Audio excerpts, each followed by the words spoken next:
All right, good morning. Happy Friday. All right, another week under the belt.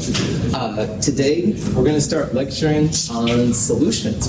We've looked at gases, we looked at liquids, solids, how to interconvert between those three, but probably the most important for most chemistry is the solution stuff. So we'll start talking about that today. Now, Monday at 1:10, when you come to class, we'll talk about problem set 5. You'll turn in the lab we did this week, which was the crystallography/linear regression lab. I'm seeing some great work from a lot of you. That's really, really awesome.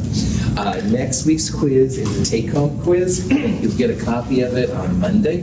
It will be due the following Monday at 1:10. And we will do a lab, the freezing point lab. This has some real nasty chemicals, so make sure you bring some safety goggles and stuff, definitely, or you can use mine if you want to, but this is gonna be definitely important. Any questions, stuff like that? All right, so solutions are what we use most of the time in chemistry. The chromatography lab we did at the beginning was a solution, but we also have used pure solids and liquids. So for example, molar mass volatile liquid, that was a liquid, all right? And in this lab this week, you found the density of a solid. But solutions have a lot of power to them, as we'll see, and we're gonna talk about what makes a solution, and stuff like that. When a raw egg is placed in dilute acetic acid, the acid dissolves the shell, but the egg's membrane remains intact. When it is placed in pure water, the egg swells. In a concentrated aqueous solution of corn syrup, it shrivels. We've seen how gases expand, solids are very dense, et cetera, so properties of those. Solutions have their own properties, and this is kind of a fun example. You can take an egg, and the shell dissolves in acetic acid, which is essentially strong vinegar. And if you carefully take the dissolved part then, and place it in pure water or corn syrup, quite different things happen. In pure water, that egg gets really, really big. And if you look carefully, this volume is now bigger than the original egg it was. So the water is flowing into the egg, if you will. On the other hand, with corn syrup, you can see that it shrunk down pretty crazy. And we'll be able to explain this when we start talking about solutions and what makes them, stuff like that. Before we start, though, we should talk about some definitions for solutions. Most of the time in chemistry, we have homogeneous solutions. And that just means you've got one or more things coming together, and it looks like it's just one phase. So here's an example, a chemistry example of a copper 2, I think it's chloride sample. You're placing it in water. The solid and liquid water come together. And at the end, the solution looks like just a blue drink, all right? It's one phase, it just looks like a blue liquid, all right? Hip chemists know that there's stuff going on, but it looks like it's just one thing. So we would call that homogeneous. If you took a rock and you placed it in water, obviously most of the time the rock will stay a rock. That would be an example of a heterogeneous solution. And those are easy to separate, but they're not as useful in science as a homogeneous solution is. Now, homogeneous solutions fall into 3 categories. The most common one is a solution, and we'll focus most of our time on that. But there are also colloids and suspensions, all right? And the difference between the 3 is how big the solute is, how big the interesting part of the solution is. We'll talk about that, but most of the time in this class, we're just talking about regular solutions. But there are some examples in biology and day-to-day life where the other ones can be important too. Now, I said solute earlier. This is a quick review from Chem 221. All solutions are mixtures of at least 2 compounds. And the solute is usually the more exciting one, and the solvent is the bulk thing. So the solvent is usually seen as the phase which dominates the solution, but that's really, really boring. When I say, hey, Donovan, let's go look at some silver nitrate solutions, I'm not saying a water solution, even though they're based in water, because water isn't as exciting. It's the silver nitrate you can do stuff with. Or if we had hydrochloric acid, all right? It's not a water acid, it's hydrochloric acid. So the more exciting part is usually the solute. And the solvent, though, is important because it activates, if you will, the solute into different things. Now, all of these terms begin with SOL, and as I said in Chem 221, SOL has lots of meanings, some of them not G-rated. So just realize that a solution is equal to a solute plus solvent. It's the solute which usually gets the most attention, but the solvent is important as well. Okay. When nickel chloride is added to water, it dissolves readily.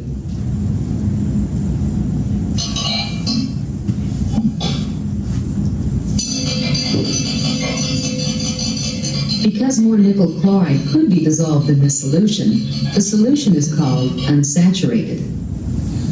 Just like a classroom has only so many seats for so many students, and after that, students have to stand, all right? Solutions also have a similar behavior. The solvent can only handle so much solute. And the more exciting solutions are what they call unsaturated. And what that means is you still have seats for the students to sit in. But in chemistry world, that means you still have room for the solute to dissolve, okay?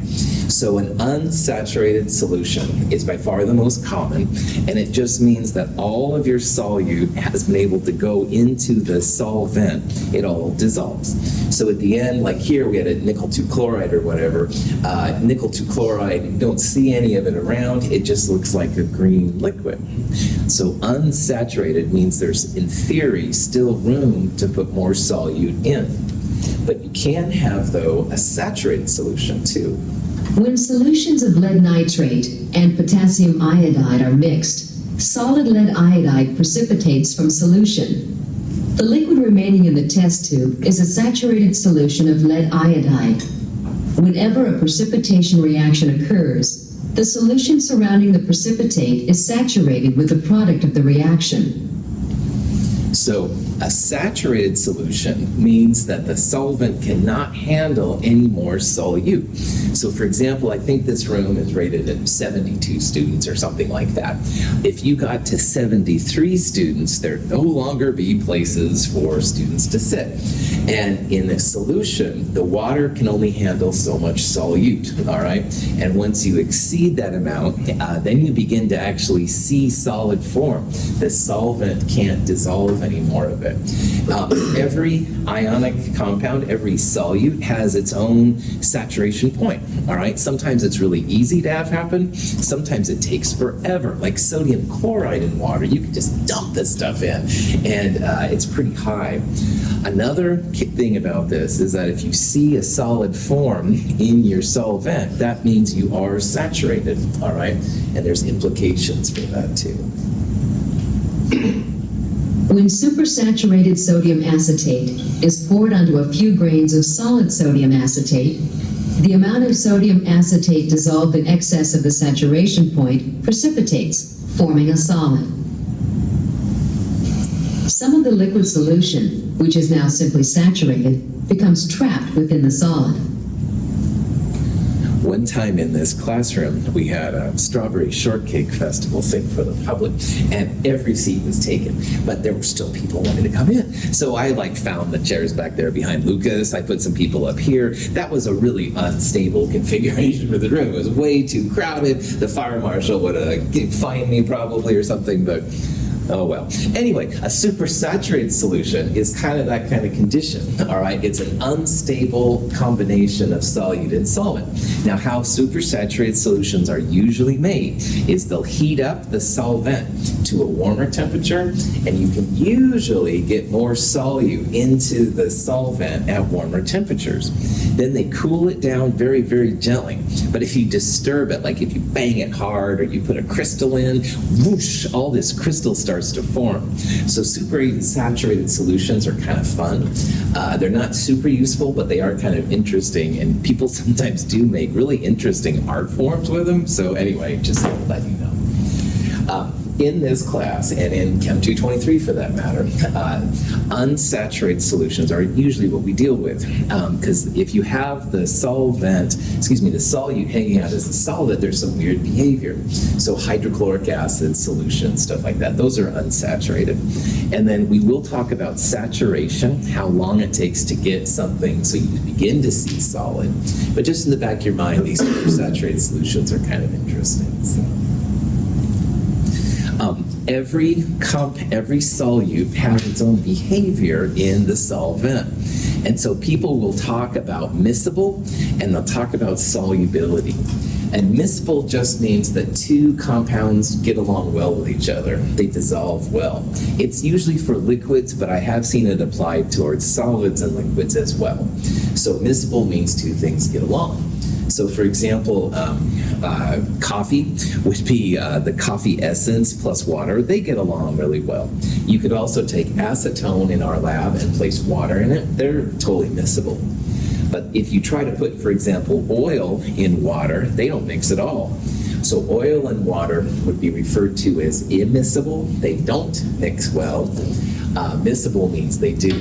Usually miscible means they have similar induced intermolecular forces, and we'll talk about that more later.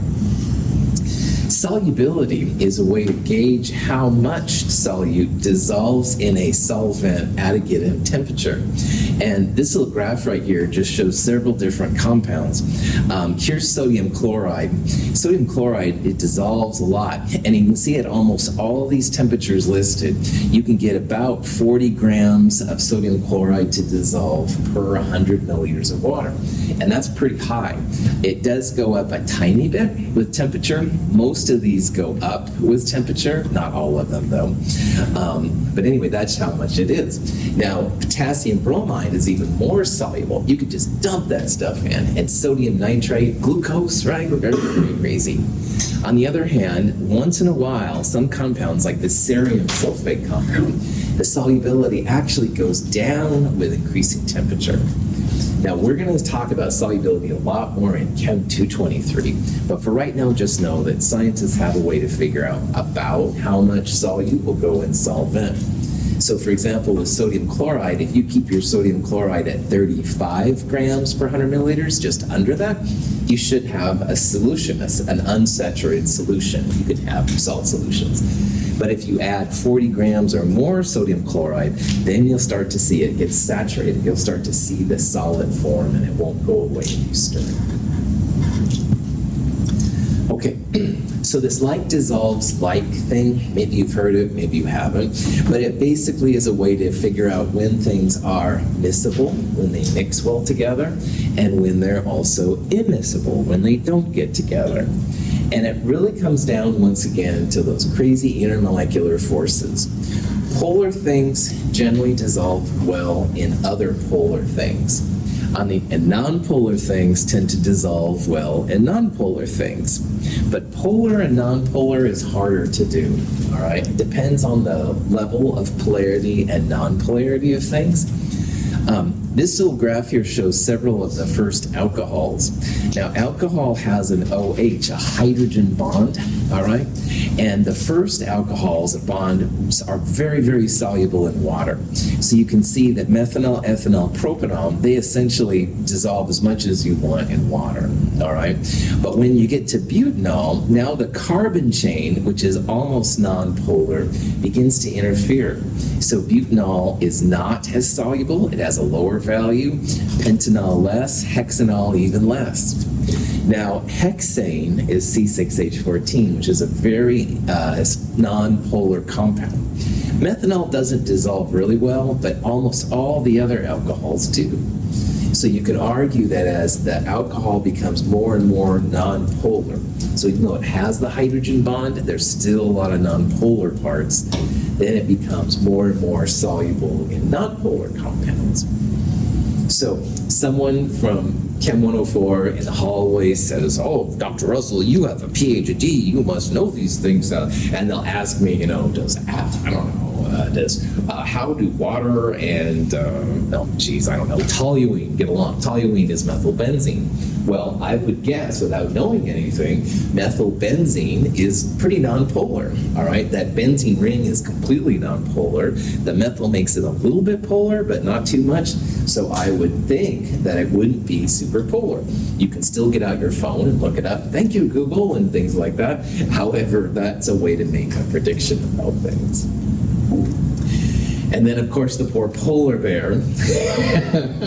Help, help, I'm dissolving. But bears are insoluble, because most people get in the ocean like bears, and then, well, this is a polar bear. Water is polar. Keep my day job, I know. Anyway, so here's some practical examples that might help you one day if you're asked by a Chem 104 student. Water and acetone are both pretty polar. Anything with that carbonyl, that C double bond O, is usually more polar than not. So we would expect those to get along, and we've seen that it does. On the other hand, benzene and toluene not only are structurally similar, they both have a benzene ring. Toluene has the methyl group on it. They should get along all right. But we would not expect benzene and water to get along. Benzene's almost completely nonpolar. It's induced dipole, induced dipole. Water isn't, of course, just polar. It's got hydrogen bonds, so it's like supercharged. These are some kind of rough guidelines and stuff. If anybody asks you now, you'll be able to answer. Okay, so here's a question that's kind of similar.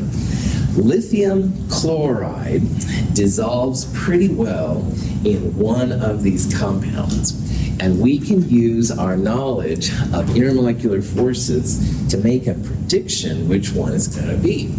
Now, what kind of what kind of intermolecular forces do you have working on lithium chloride?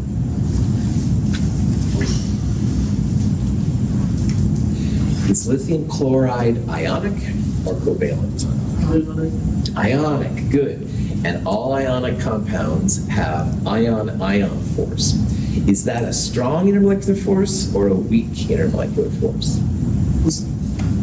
Cool. The ion-ion is actually the strongest. Ion-ion and metallic are the strongest of all. No, it's all right. Random person in the back, I appreciate you participating. Don't worry about it. So I'll get Francisco next time. No, just joking. Seriously, so it's one of the strongest ones, all right? Ion-ion metallic is the strongest. Ion-dipole is the next one. And then dipole-dipole is after that. But water, hydrogen bond, is supercharged. So if you look at these compounds, we want to have a compound with intermolecular forces as close to ion-ion, i.e. as strong as possible. And all of these compounds, if you drew up their Lewis structure, or you just know, are non-polar except one. Which one? H2. H2O. H2O has hydrogen bond. It's not just polar, dipole, dipole. It's got hydrogen bonds. So if any of these are going to dissolve the strongest intermolecular force, it's going to be water, all right? CCl4, carbon tetrahedral, totally surrounded by chlorines, nonpolar, induced dipole, induced dipole. Carbon disulfide has double bond S's, totally nonpolar. This thing is almost nonpolar. This is butane, all right? Liquid butane is hard to keep around. It's so easy to get in gas. And this is benzene, which is also nonpolar. So if you have to pick something, pick ones where they're close to the same intermolecular forces. So, any questions on that? Okay. Now, gases over liquids dissolve to a point. And this is really interesting. They often don't react, but they can dissolve inside there. And there's some very practical uses for it. So imagine this is like a type of a cylinder over here. We've got some water or a liquid and the gas molecules. Now the gas molecules will go back and forth, or this could even be vapor pressure over it, hard to say, but in this problem we'll think of it as a gas. So normally there's some equilibrium between the gas and the liquid. If you push down on it though, naturally more of these molecules are going to be pushed inside to the liquid. So we would say that this liquid has more gas in it than this one does right here. This is more soluble of a situation than this one is right here. So this person named Henry figured this out. S is the solubility of the gas in the liquid, and that's dependent on the pressure of the gas. And there's some kind of a Henry's constant inside, K. Solubility in this case is nothing more than moles per liter of the gas, and that's moles of the gas that dissolve in a liter. P is the pressure of the gas over the liquid, and K is just a constant. So what it says is that if you start pressurizing your gas, more and more of it's going to dissolve. On the other hand, you take that pressure away, and the gas is not going to be as soluble, it's going to come out. Now, Donovan is good for always having a drink that he opens up, which is awesome. I have no problem. Drink anything you want in this class. Alcohol, you got to share. No, just joking. Just say no.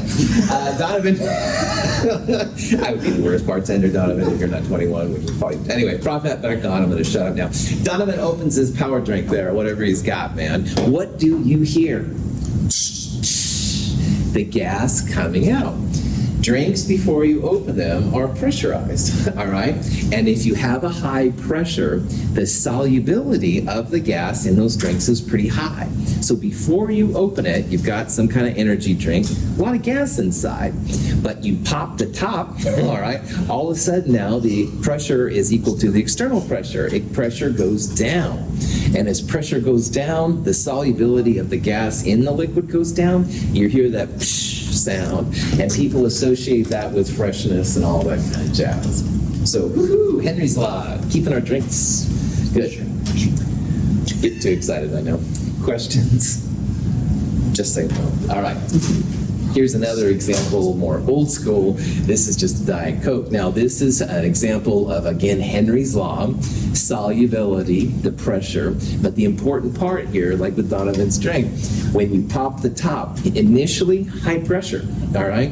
You pop it, the pressure then goes to room temperature, pressure goes down, the solubility goes down, the gas can no longer dissolve in the liquid, and it escapes, and you hear that kind of refreshing sound.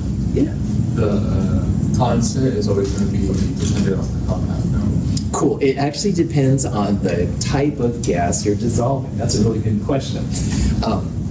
Oxygen is different than nitrogen. Carbon dioxide is in a lot of these kind of drinks. They'll have their own constant. And so that's what it depends on. And you'll never have to know any of these constants, but just that's what makes it cheap.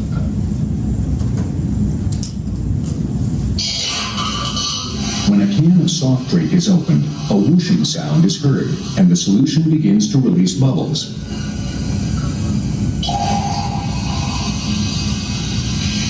The escaping gas is carbon dioxide.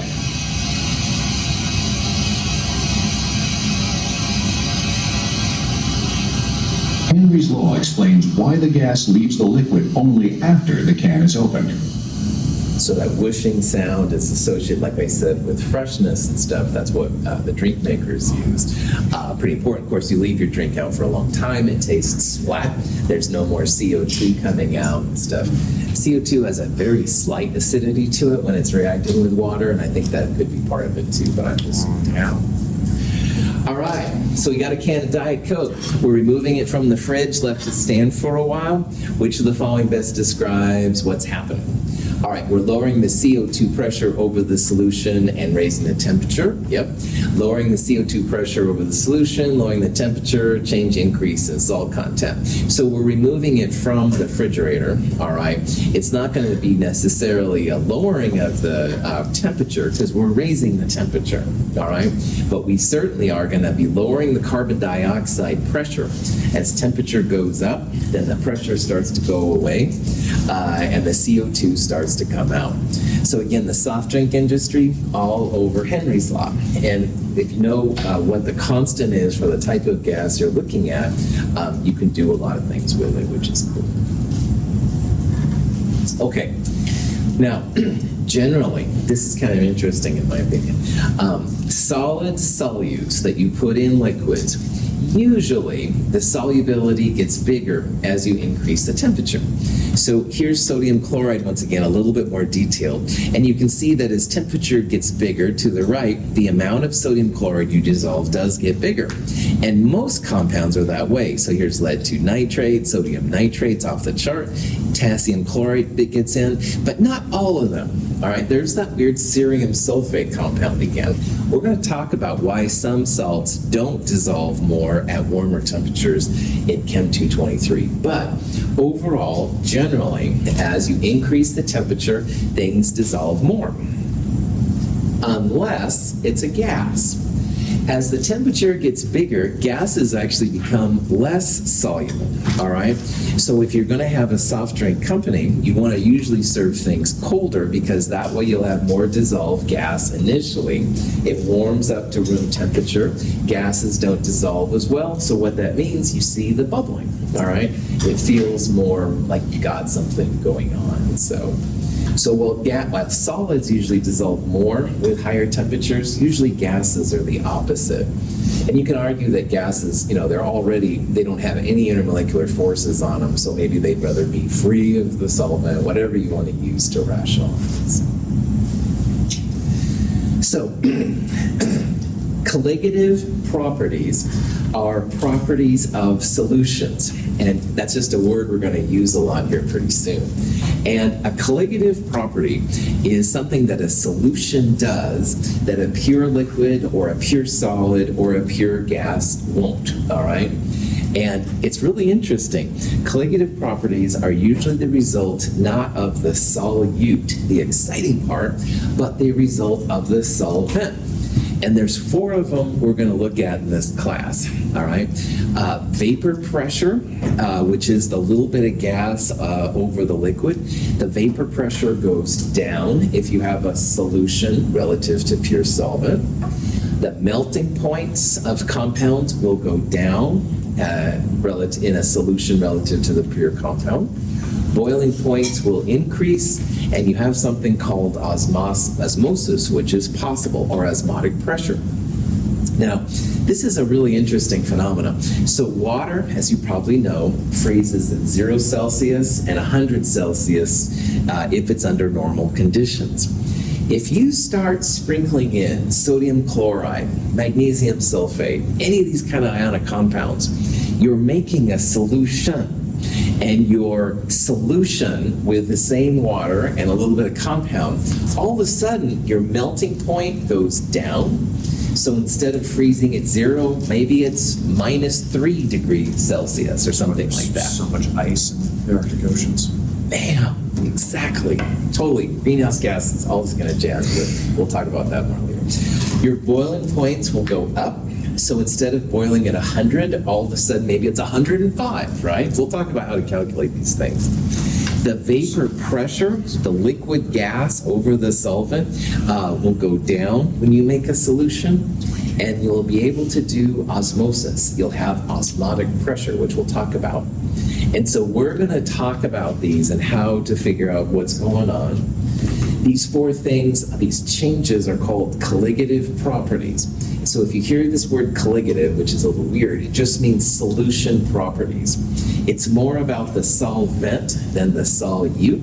We're going to see that the solutes are kind of like bouncers at a nightclub, all right? So let's say that I wanted to go to a hip nightclub, and I'm such a square, I don't even know what that means. But let's say I was going to go. Well, they're like, no, I don't think so, man, because I'm not cool, all right? But I don't know. Rory goes, and she'd be probably, yeah, you go on in. You're a good girl. So anyway, I don't know. I'm making this up, obviously. So solutes are like the bouncers at a club, and they will try to keep the solvent from going back and forth, from going frozen to unfrozen, or gas to liquid. That's kind of what the solute's going to do. But these are all properties of solutions. The solvent is affected, which makes all these things possible. Questions on that? Okay, now, because it depends on the number of solute particles relative to solvent particles, i.e. more bouncers would have a bigger effect at a nightclub than if you had just one bouncer, all right? It's really about the number of particles here. And the only type of concentration unit that we've used so far is molarity, all right? Now, molarity is the chemist's right hand concentration unit because it's so useful for so many things, but it doesn't help us here. Molarity is moles of solute, which is like particles of solute, but it's per volume, per liter. And here we want to know more about the number of particles, and we don't really care even what kind of particles they are. We just need to know the relative number of particles, both solute and solvent. So molarity doesn't cut it in this chapter, and we're going to see some new types of. Does solute have property changes as well as the solvent, or it just stays the same?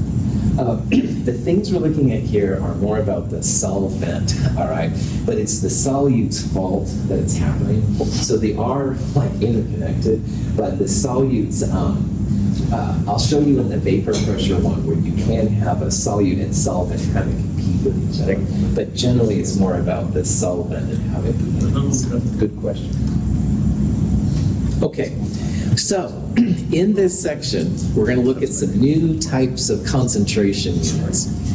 First one is called mole fraction. It gets the Greek symbol chi. It looks like a capital X. That's fine if you just want to use an X.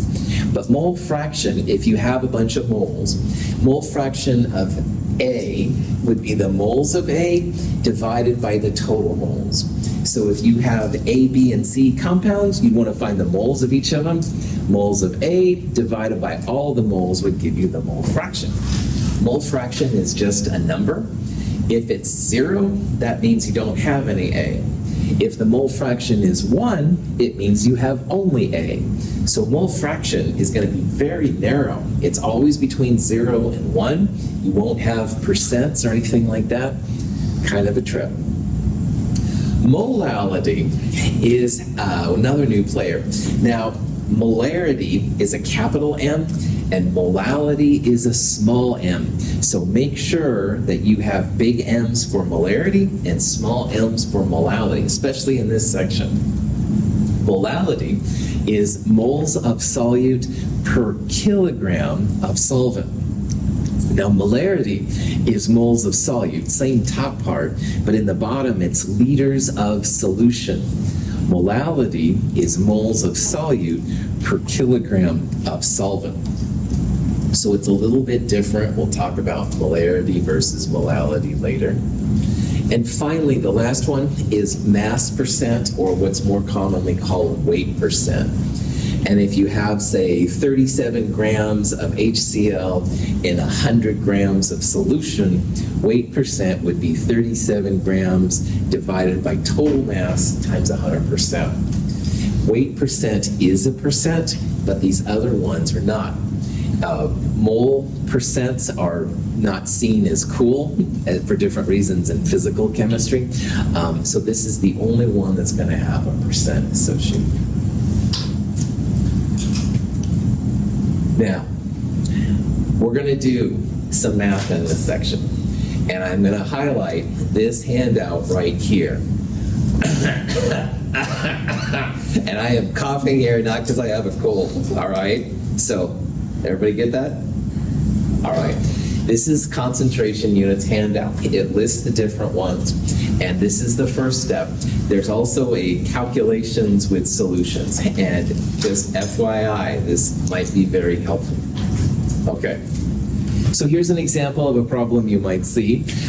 Urea, and we're putting 60 grams, which is 1 mole in it, is placed in 15 moles of water. What's the mole fraction? So mole fraction is moles of what you're looking at divided by total moles. So we want the mole fraction of urea. We're going to put the moles of urea in the numerator. So we'll have 1.0 in the top.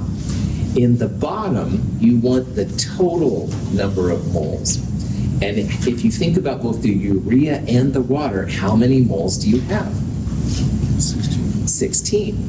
15 moles of water plus 1 mole of urea, 16 moles total. So the mole fraction is going to be the moles of urea divided by the total moles. In your calculator, this comes out to be 0.063. Now, if you look at these numbers, that's the only one, arguably, that would make sense here, because mole fraction is always a number between 0 and 1. If it was 0, that would mean we wouldn't have any solute, all right? And we obviously have solute. If it was 1, then you'd have 1 mole of urea divided by 1 mole total, which would be pure urea, and that's not what we have here either. Mole fraction will never be a number outside of 0 to 1, all right? So that's one way to help gauge your stuff then to see if the numbers make sense. All right. Ethylene glycol is placed in your car and stuff like that, radiator, sometimes to keep it from freezing. So in this problem, which we're going to talk about a lot here, we're taking 1 mole of the ethylene glycol, which is 62.1 grams, and we're placing it in 250 grams of water. And we can use all this information to find mole fraction, molality, and weight percent. Ethylene glycol is a diol, 2 OHs on it. Yeah. All right. Now, if you see a problem like this, all right, mole fraction, molality, and mass percent of a compound can be found not too bad. But what you need is you need grams of solute and moles of solute, which the problem gives. If you didn't have the moles, you'd have to find the molar mass to go from grams to moles. But you also need grams of solvent and moles of solvent. So in this problem, we had 250 grams of water, and you can see there I let it equal 13.9 moles. How did we go from grams of water to moles of water? Molar mass. Molar mass, well done. Periodic table. So oxygen's about 16 grams per mole, hydrogen's about 1 gram per mole, 18 grams per mole. So 250 divided by 18 is how that number came around. Okay. Once you have moles of solute and solvent and grams of solute and solvent, you can start plugging them into these equations. So the mole fraction of the ethylene glycol, which is where people usually start, would be the moles of ethylene glycol on the top divided by total moles. So in this problem, we have 1 mole of ethylene glycol and 13.9 moles of water. So in your calculator, 1 divide parentheses, make sure you put the parentheses, 1 plus 13.9. The mole fraction of the ethylene glycol, 0.0672. Okay? Now, once in a while, it will also be useful to figure out the mole fraction of the solvent. Okay?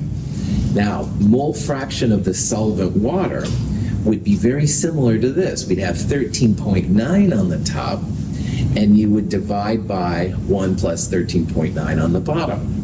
And if you did it that way, that's totally fine to do the calculation that way. But one cool thing about mole fractions is that mole fraction solute plus mole fraction solvent will always equal 1. So 1 minus mole fraction solute does give you mole fraction solvent. And that could be a little bit of a time saver. But again, if you want, you could find the mole fraction of the water. You just put the water on the top. You'd still divide by the same part. Question? Now, for molality, you need moles of solute over kilograms of solvent. How many grams in a kilogram? 1,000. That'll be helpful to you in this section, all right? So we have 250 grams of water, 250 divided by 1,000, 0.250 kilograms. So moles of the solute, the ethylene glycol, divided by the kilograms, 4.00 molal is how you say that. It sounds weird to me, but what are you gonna do? Okay, the last one is weight percent or mass percent. Most of the time people do the solute, which would be the ethylene glycol.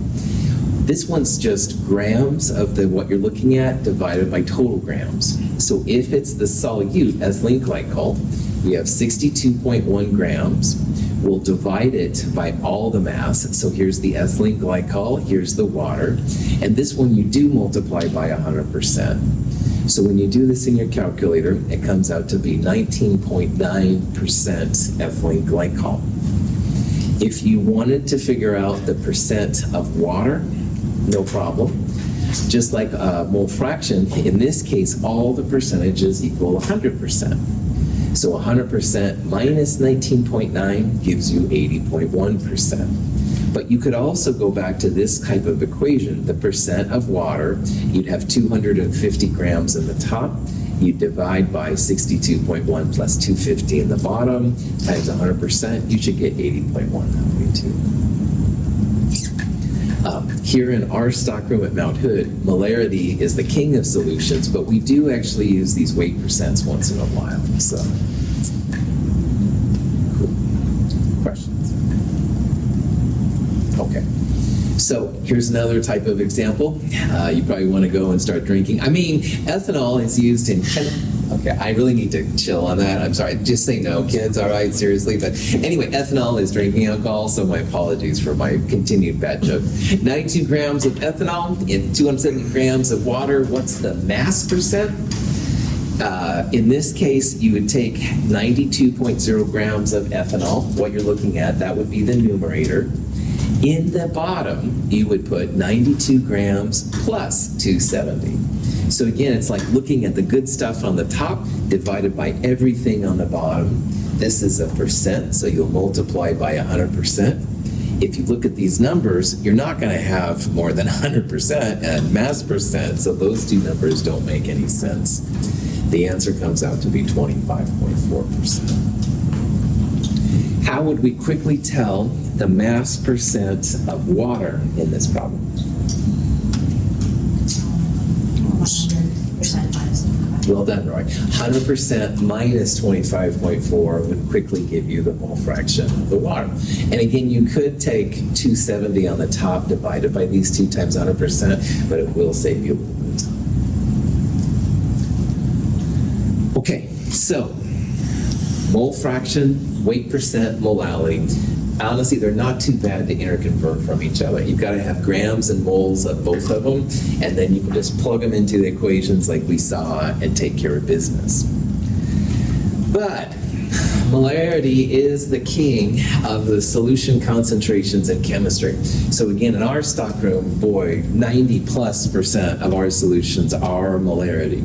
Now, molarity, which is what we've been using, moles of solute, but it's per liter of solution.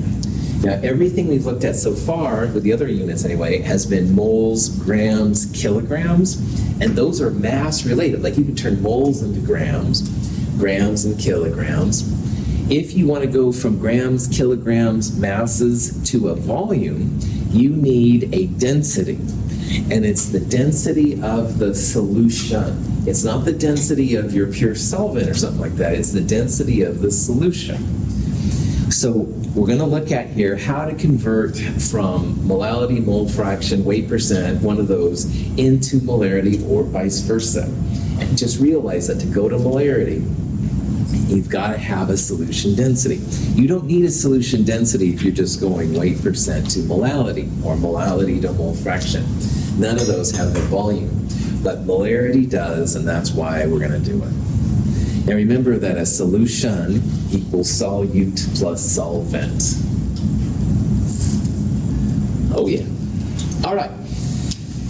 Sodium hydroxide often comes as a 10.7 molal solution. Is little m molality or molarity? Molality, good. Remember, little m is molality and the big M is the molarity. So in this problem, we can use all this information to convert from these different things, but we do need the density of the solution. So if you see the density of the solution, there's probably going to be molarity interconverting to one of those three, or one of those three going to molarity. If you start with molality, I would assume that you have exactly 1 kilogram of solvent, all right? And if you have exactly 1 kilogram, molality is moles of solute over kilograms of solvent. So that means we're going to have 10.7 moles of solute, sodium hydroxide, in 1 kilogram of solvent. What's the solvent if it's aqueous? H2O. H2O, that's right. If you see H2O, that means it's going to be water. So, if you have molality, assume a kilogram of solvent, that means you're going to have 10.7 moles of sodium hydroxide. Now, like before, if you want to convert molality to mole fraction or weight percent, you've got to have grams of everything and moles of everything. So in this case, a kilogram of water is exactly 1,000 grams of water, and that would be, if you divide by 18 grams per mole, 55.5 moles of water. Now we have grams of solvent and moles of solvent. You can do the same thing with the 10.7 number. Sodium hydroxide is 40 grams per mole. So if you multiply that by 10.7, 428 grams pops up. So now we have grams of solute and moles of solute. And again, if you have moles of solute, moles of solvent, grams of solute, you can knock the first one of these down. Okay, so mole fraction of sodium hydroxide would be moles of sodium hydroxide divided by the total moles. And on the last slide, it was 10.7 moles of NaOH, and we calculated 55.5 moles of water. So when you figure that number out, always a number between 0 and 1, 0.162 is the mole fraction of the solute. Any questions on that? Okay. Mass weight percent would be the grams of solute divided by the total grams times 100%. So on the last slide, we turned 10.7 moles NaOH into grams, and it came out to be 428. We're going to divide it by that same 428, and because it was exactly a kilogram, 1,000 grams. So at the end of the day, the weight percent, mass percent of sodium hydroxide, 30.0%. And notice we haven't used this density yet. You don't need it if you're just going mole fraction, weight percent, molality. You can interchange all of those and not worry about the molarity. Okay. Now, molarity is moles of solute over liters of solution. And we already have moles of solute, 10.7. Woohoo! So what we need now is we need to somehow find out liters of solution. Now, liters of solution comes from solute and solvent. So if you think about these numbers long enough, we have 1,000 grams of the water, because we assumed it was a kilogram, 428 grams of sodium hydroxide, the solute. So mass of solution will be these two added together, 1428 grams of solution. And if you have the solution density, this is the number you want, because we're going to take the mass of the solution and turn it into the volume of the solution. So here's the step. The mass of the solution divided by the solution density is going to give you the volume of solution. So notice it's not solute, it's not solvent, it's everything, both solute and solvent. So it comes out to be 1,070 milliliters, and if you divide it by 1,000, because there's 1,000 milliliters per liter, 1.07 liters. This is the number you need for molarity. Molarity is going to be moles of solute divided by liters of solution. So at the very end now here, 10.7 moles of solute divided by 1.07 liters of solution, 10.0 molar is the calculation to use. So, molarity, we found grams of solute, grams of solvent, added them together to get grams of solution. And if you have the mass of the solution and the density of the solution, you can turn it into the volume of the solution. Volume of the solution divided by 1,000 gives you liters. Moles divided by volume gives you the molarity, and you're good to go. Now, notice here how the molality was 10.7 molal, and the molarity is 10.0 molar. Unless you have super dilute solutions, molality is always going to be a bigger number than molarity, all right? And that's one way to check yourself on these that I do myself quite a bit. Very dilute, they might be about the same, but most of the time molarity will be a smaller number than molality, and that'll help and stuff as you go through these things. This weekend, if you have nothing else to do with your time, don't throw tomatoes at me. Practice this. There's a problem like this in the problem set. There is a handout that has detailed examples how to go through how to convert weight percent to molarity and vice versa. Check it out. All right. Sorry. Ruining weekends since 1997. Anyway, have a great weekend. Thank you for being here.